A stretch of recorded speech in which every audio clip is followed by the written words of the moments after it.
ಈ ಬಾರಿಯ ಅಬ್ಬರದ ಮಳೆ ಜಲಾಶಯಗಳು ತುಂಬಲಿಕ್ಕೆ ಕಾರಣ ಆಯಿತು. ಇದರಿಂದ ನದಿ ಪಾತ್ರದ ಜನರಲ್ಲಿ ಸಹಜವಾಗಿಯೇ ಅದರಲ್ಲೂ ಪ್ರಮುಖವಾಗಿ ರೈತರಿಗೆ ಸಂತಸದ ಸುದ್ದಿಯನ್ನು ಕೊಟ್ಟಿತ್ತು. ಆದರೆ ಇನ್ನೂ ಕೆಲ ರೈತರಿಗೆ ಈ ಮಳೆಯೇ ಈ ಬಾರಿ ಕಂಟಕ ಆಗಿಬಿಟ್ಟಿದೆ. ನೋಡಿ, ಚಿತ್ರದುರ್ಗದಲ್ಲಿ ಅಬ್ಬರಿಸಿದಂತಹ ವರುಣನ ಆರ್ಭಟಕ್ಕೆ ಫಸಲಿಗೆ ಬಂದಿದ್ದಂತಹ ಟೊಮ್ಯಾಟೊ ಜಮೀನೇನಿದೆ ಅದು ಸಂಪೂರ್ಣವಾಗಿ ಜಲಾವೃತಗೊಂಡಿದೆ.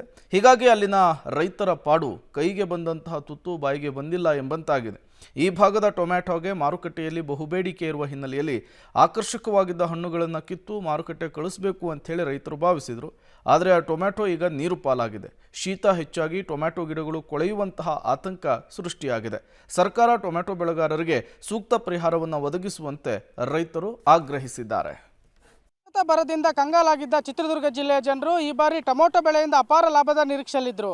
ಆದರೆ ನಿನ್ನೆ ಸುರಿದ ವರುಣನ ಆರ್ಭಟದಿಂದಾಗಿ ಚಿತ್ರದುರ್ಗ ಜಿಲ್ಲೆ ಚಳ್ಳಕೆರೆ ತಾಲೂಕಿನ ಎನ್ ದೇವರಹಳ್ಳಿ ಬಳಿ ಹಾಕಿರುವಂಥ ಟೊಮೊಟೊ ಸಂಪೂರ್ಣವಾಗಿ ನೀರು ಪಾಲಾಗಿದೆ ಅಂತ ಹೇಳ್ಬೋದು. ಈ ಕಾಣ್ತಿದ್ದೀವಿ ನಾವು ದೃಶ್ಯಗಳಲ್ಲಿ. ಏನು ನಿನ್ನೆ ಬಹುತೇಕ ಭರ್ಜರಿ ಮಳೆ ಸುರಿದಿರುವ ಹಿನ್ನೆಲೆಯಲ್ಲಿ ಎಲ್ಲ ಕೆರೆ ಕಟ್ಟೆಗಳು ಭರ್ತಿಯಾಗಿವೆ. ಈ ಹಿನ್ನೆಲೆಯಲ್ಲಿ ಏನು ಚಳ್ಳಕೆರೆ ಬಳಿ ಇರುವಂಥ ಎನ್ ದೇವರಹಳ್ಳಿ ಬಳಿ ಒಂದು ಹಳ್ಳ ಹರಿದ ಪರಿಣಾಮ ಒಂದು ಟೊಮೊಟೊ ಬೆಳೆಗೆ ನೀರು ನುಗ್ಗಿರುವಂಥದ್ದು. ಸಂಪೂರ್ಣವಾಗಿ ಟೊಮೊಟೊ ಜಮೀನು ಜಲಾವೃತಗೊಂಡಿದ್ದು, ಈ ನೆಲೆಯಲ್ಲಿ ಲಕ್ಷಾಂತರ ರೂಪಾಯಿ ಬಂಡವಾಳ ಹಾಕಿದ್ದ ರೈತರು ಕಂಗಾಲಾಗಿದ್ದಾರೆ. ಏನು ಕಳೆದ 2-3 ದಿನಗಳಲ್ಲಿ ಲಕ್ಷಾಂತರ ರೂಪಾಯಿ ಲಾಭದ ನಿರೀಕ್ಷೆಯಲ್ಲಿದ್ದಂಥ ರೈತರಿಗೆ ಕೈಗೆ ಬಂದ ತುತ್ತು ಬಾಯಿಗೆ ಇಲ್ಲವೆಂಬಂತಾಗಿದೆ. ಹೀಗಾಗಿ ನೂರಾರು ಎಕರೆಯಲ್ಲಿ ಟೊಮೊಟೊ ಬೆಳೆ ಸಂಪೂರ್ಣ ಸರ್ವನಾಶವಾಗಿದ್ದು, ಸಾಲ ಸೂಲ ಮಾಡಿ ಬೆಳೆದಿದ್ದಂಥ ಟೊಮೊಟೊ ನೀರು ಪಾಲಾಗಿದೆ. ಇದರಿಂದಾಗಿ ರೈತರು ಮುಂದಿನ ಸಾಲವನ್ನು ಹೇಗೆ ತೀರಿಸಬೇಕೆಂಬ ಆತಂಕದಲ್ಲಿದ್ದಾರೆ.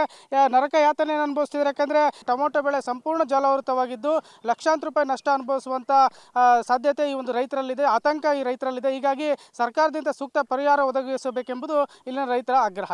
ಕ್ಯಾಮ್ರಾಮನ್ ಅರ್ಜುನ್ ಜೊತೆ ಸಿದ್ದರಾಜು, ಪಬ್ಲಿಕ್ ಟಿವಿ, ಚಿತ್ರದುರ್ಗ.